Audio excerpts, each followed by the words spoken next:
pasti lemah lembut,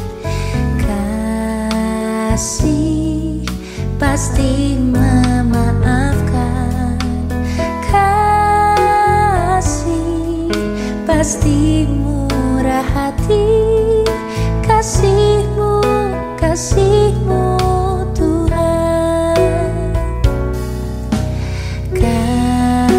Kasih pasti lemah lembut, kasih pasti memaafkan, kasih pasti murah hati, kasih-Mu, kasih-Mu Tuhan. Ajarilah kami ini saling mengasihi, ajarilah kami ini saling mengampuni, ajarilah kami ini kasih-Mu ya Tuhan, kasih-Mu kudus tiada batasnya. Selamat berjumpa para lansia yang saya kasih dalam kasih Tuhan. Pada kesempatan ini tentu oma, opa, kakek, nenek, mbah, di dalamnya semua yang tergabung dalam para lansia yang saya sangat cintai, saya sangat hormati, saya sangat kagumi dalam kehidupan ini.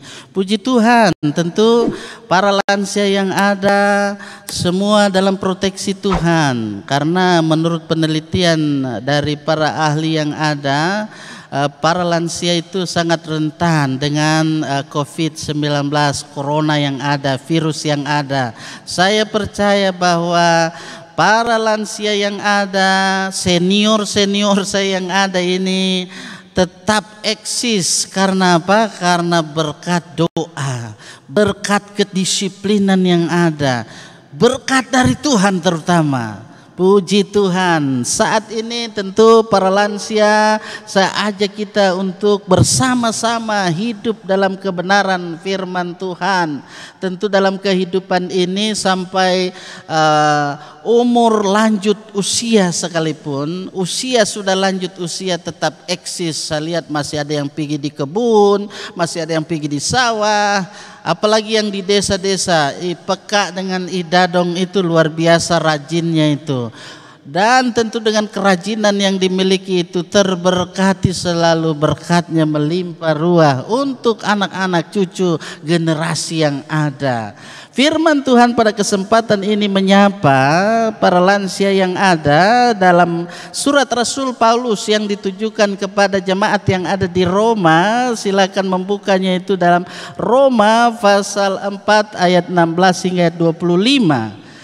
Kalau kita perhatikan para lansia yang saya kasih dalam kasih Tuhan, dari bagian perikop ini memberi satu motivasi bagi para lansia yang ada sebetulnya, supaya dalam kehidupan ini ya tetap berharap kepada siapa? Ya bisa saya juga ada anak-anak generasi milenial, generasi hebat yang sudah berumah tangga maupun yang belum berumah tangga.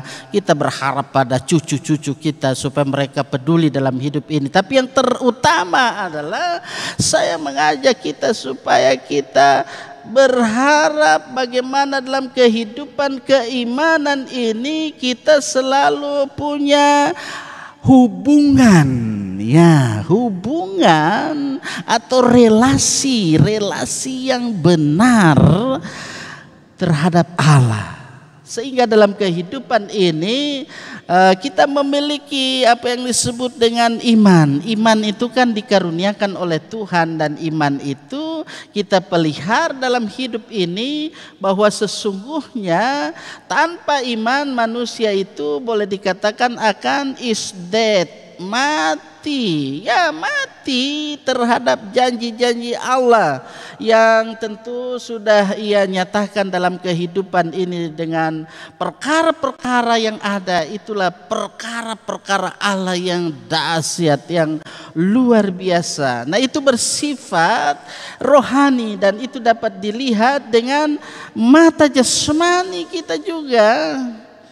Iman para lansia yang ada, kita melihat di sini adalah bagaikan mata yang dapat melihat, ya, mata yang dapat melihat. Walaupun yang ada yang mungkin sudah dioperasi katarak, tapi sudah bisa melihat. Bagaimana opa?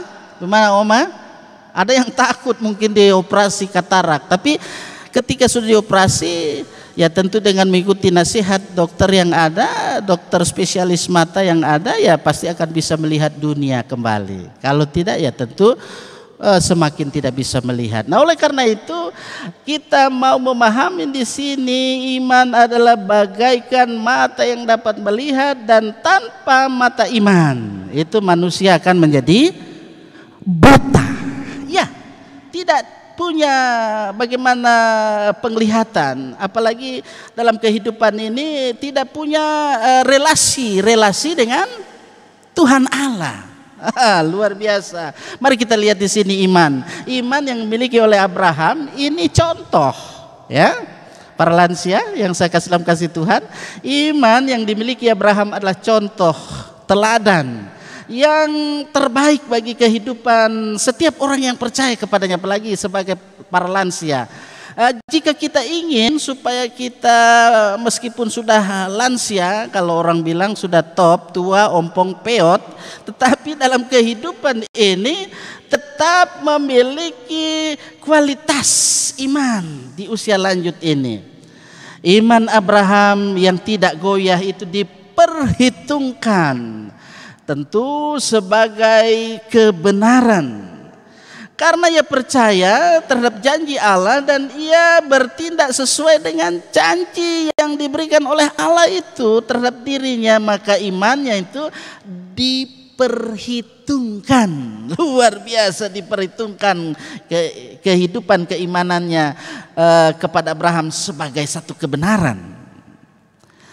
Para lansia yang saya kasih dalam kasih Tuhan, dari kisah iman dan tentu pembenaran Abraham yang disampaikan ini bukan hanya untuk orang-orang Kristen pada waktu itu, tetapi juga tentu bagi semua orang di segala abad, di segala tempat, termasuk ketika para lansia mendengar pemberitaan firman Tuhan pada saat ini. Bahkan siapapun yang mendengar pemberitaan firman Tuhan saat ini, saya yakin bahwa dalam kehidupan ini sebagai orang yang percaya kepadanya, kita akan selalu memiliki iman. Karena dengan iman yang ada kita boleh menerima pembenaran yang dari Allah yang luar biasa di dalam Yesus Kristus, ya, melalui kematiannya, juga melalui kebangkitannya. Bahkan dia telah naik ke surga, dia mengaruniai kepada kita Roh Kudusnya. Dalam kehidupan ini tentu hendaklah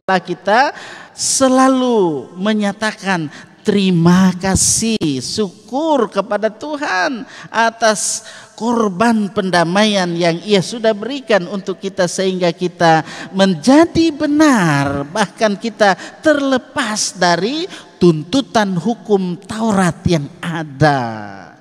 Oleh karena itu pembenaran ini tentu berlaku bagi setiap orang yang percaya kepada Allah di dalam Yesus Kristus, dalam kuat kuasa Roh Kudus. Oleh karena itu, jika kita ingin kehidupan kita berguna, supaya kita memiliki kualitas dalam hidup ini, walaupun sudah top, tua, ompong, peot, nah harus senantiasa memiliki hidup beriman yang penuh penyerahan diri kepada Tuhan, dan juga taat setia melakukan firman-Nya dalam hidup setiap hari. Usia yang semakin bertambah tua dan fisik yang bertambah lemah itu bukan penghalang bagi Bapak Ibu para lansia yang ada dalam kehidupan ini supaya tetap berbuah di dalam Tuhan, sebagaimana dalam Galatia pasal 5 ayat 22-23. Buah roh ialah ada kasih, ada sukacita, ada kesabaran, ada kelemah lembutan, ada kesetiaan, sampai pada pengendalian atau penguasaan diri. Para lansia yang saya kasih dalam kasih Tuhan, mari tetaplah berharap walaupun situasi tidak memperlihatkan, tentu ada titik cahaya harapan. Ya, karena itulah harapan kita, bagaimana kita mau bersandar pada karakter Allah. Karakter Allah itu sangat setia, bukan pada situasi dan keadaan kehidupan, apalagi situasi COVID-19, situasi pandemi corona yang ada ini. Jangan kita khawatir, jangan kita takut.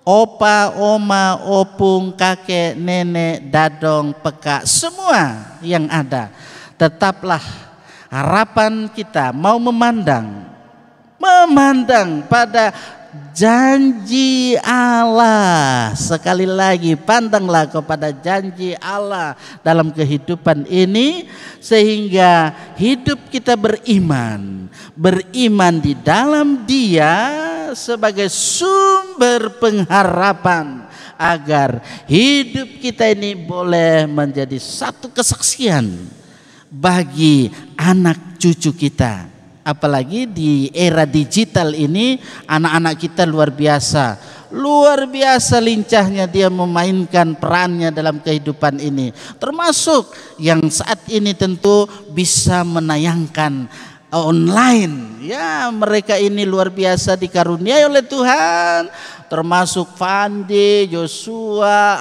Abi, dan yang lainnya yang tentu ikut andil di dalamnya. Saya sangat salut dengan generasi milenial yang ada. Inilah cucu-cucu dari opa, dari oma yang ada, cucu dari kakek dan nenek yang ada, cucu dari opung atau apa istilah yang lain yang disebut untuk para lansia yang ada. Para lansia yang diberkati oleh Tuhan, tetaplah arahkan pandangan kita pada janji Tuhan dalam iman, pengharapan, dan kasih hanya kepada Tuhan. Roh Kudus terus menolong kita semua. Haleluya. Amin. Ajarilah kami ini saling mengasihi.